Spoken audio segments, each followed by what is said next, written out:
This is a brief, and I mean brief, look at the Art Deco issue of France, 1924, 1925.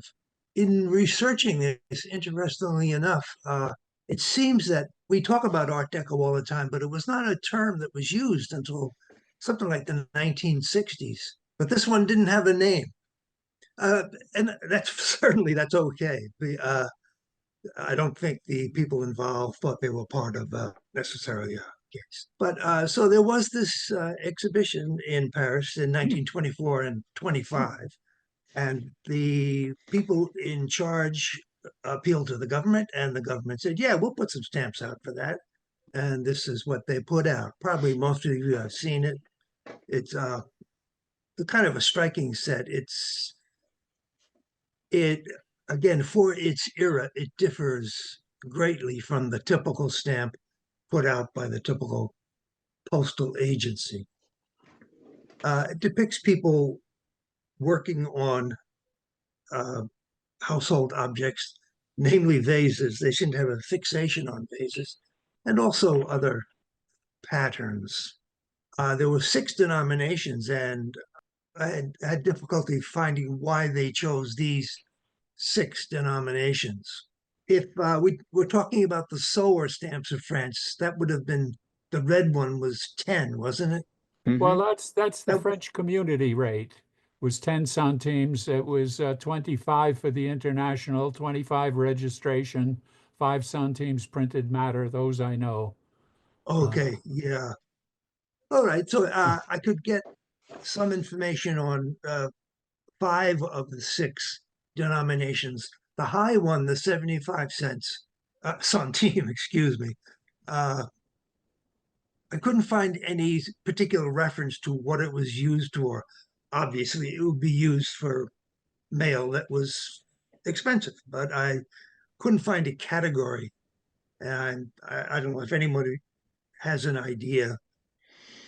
Maybe Uh, for higher weights. well, that's what I thought. Yeah. I mean, people did mail heavy things in those days or large packs of newspapers, I guess, and so on. I really don't know. So the question in my mind has always been, and that's why I did this little thing. What exactly is Art Deco as opposed to Art Nouveau?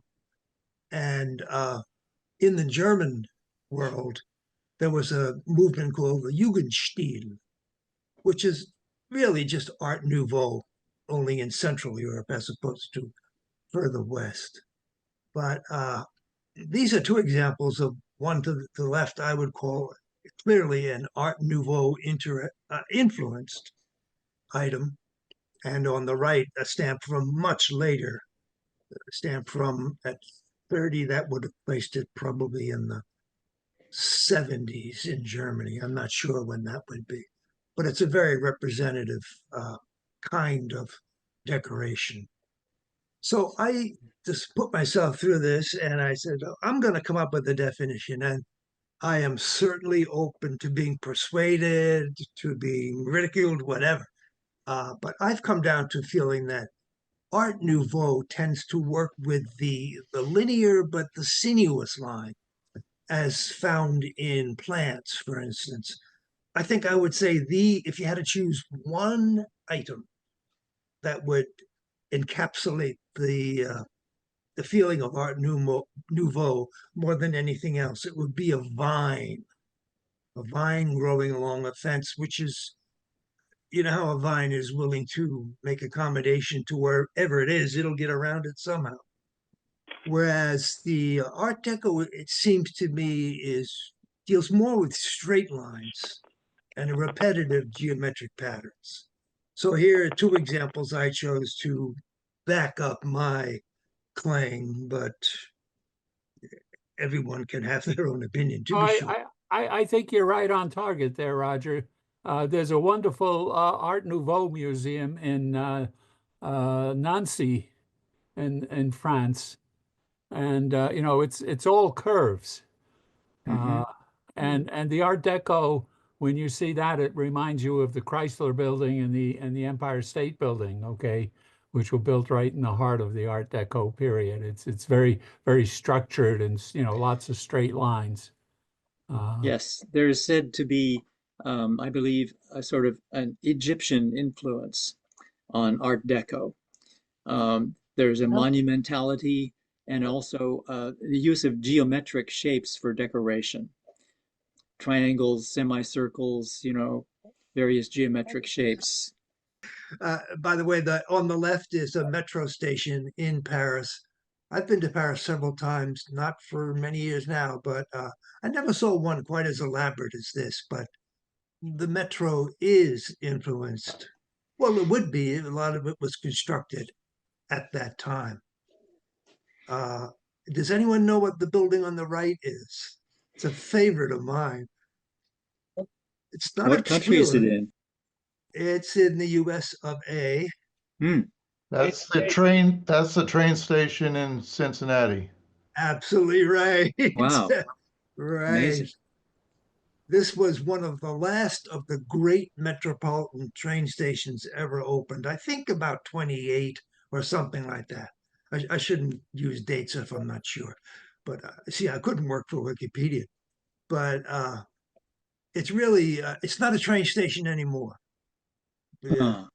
That's But a shame. it's a museum building, a science museum, and maybe a tech museum, and so on and so forth. But it all looked to me like a giant radio from 1932 or something like that. Hmm.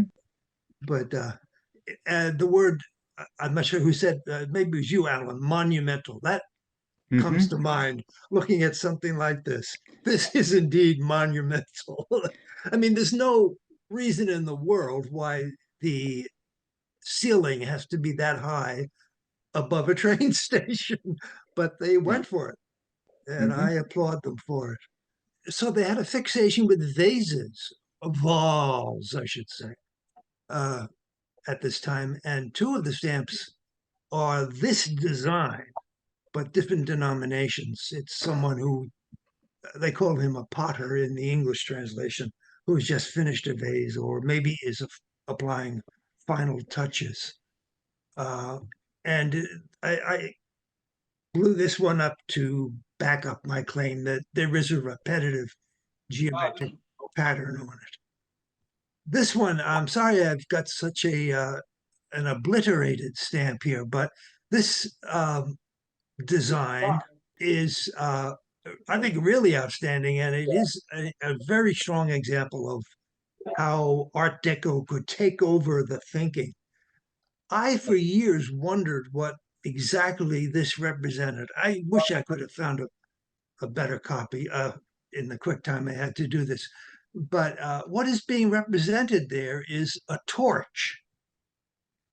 And I've never seen a torch that acted this way. This looks like an explosion or something like that. Again, the linearity is what jumps out at me.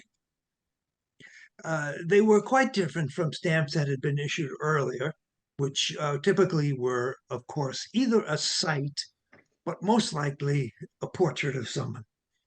In this case, it's Louis Pasteur. That is a stamp that came out just prior to the Art Deco issues. And there was a lot of hubbub, and people were unhappy with it, and they didn't know what the designs were all about, and they complained. So France went back very soon to realistic depictions, and it remained that way, as far as I can tell, all the way through the 30s and the 40s. Not to say that isn't a beautiful stamp in its own right there on the right. So people were complaining about the designs, and in years since, philatelists have complained about the variety in the inking. There are so many variations in the colors that, for instance, the Scott catalog does not list them, which they will do if there are a reasonable number. If the stamp is sometimes deep brown and sometimes reddish brown, they'll probably give it a variety number. With this issue, they throw their hands up. What is that? What is being depicted there? Again, a vase. Ah, I see. They, Hmm.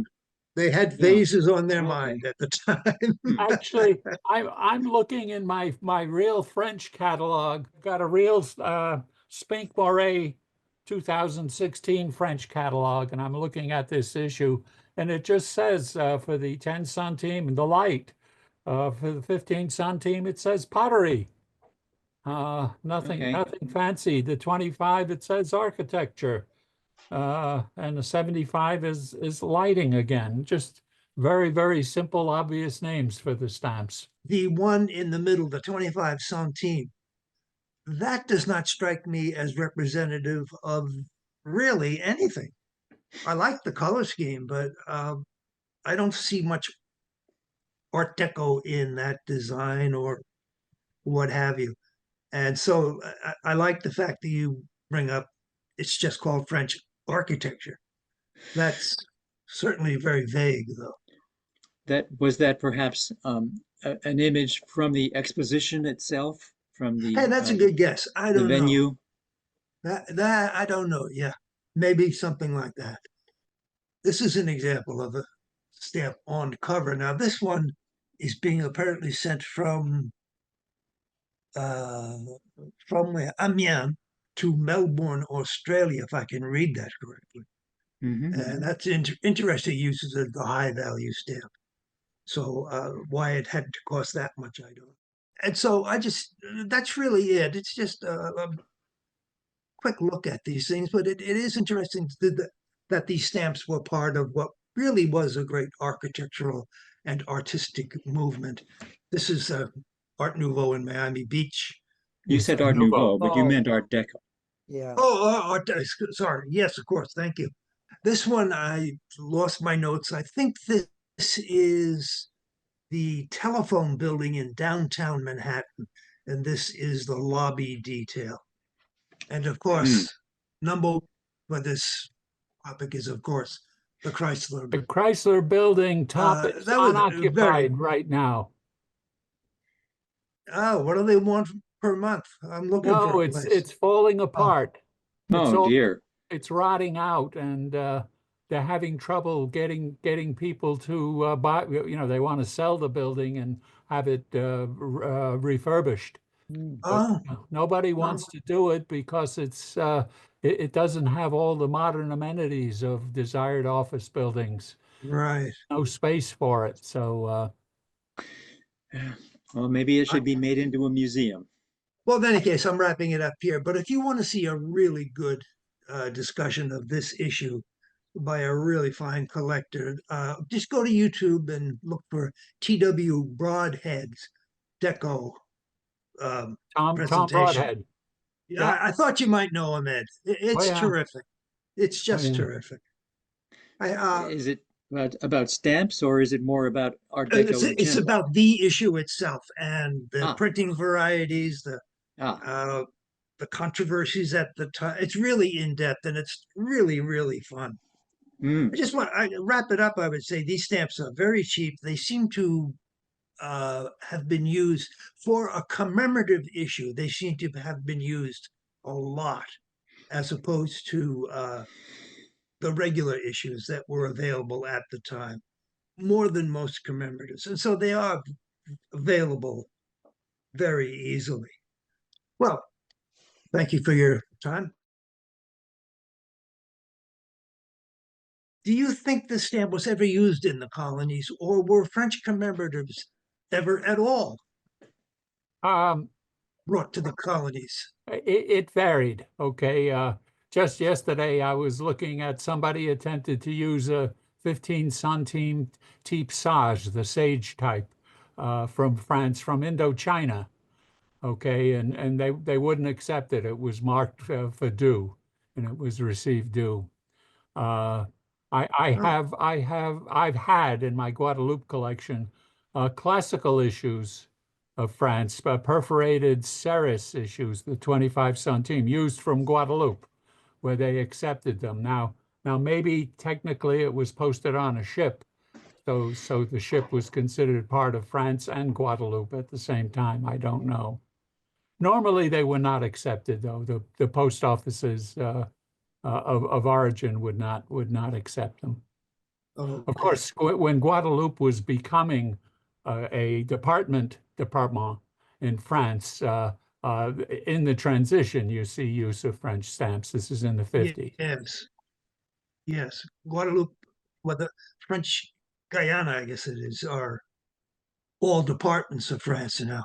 Yeah, Guadeloupe, French Guiana, Martinique, Reunion, and I think Saint-Pierre and Miquelon. no, Saint Pierre and Miquelon is still a territory, Oh, some sort of territorial status. I think French Oceania is also a department.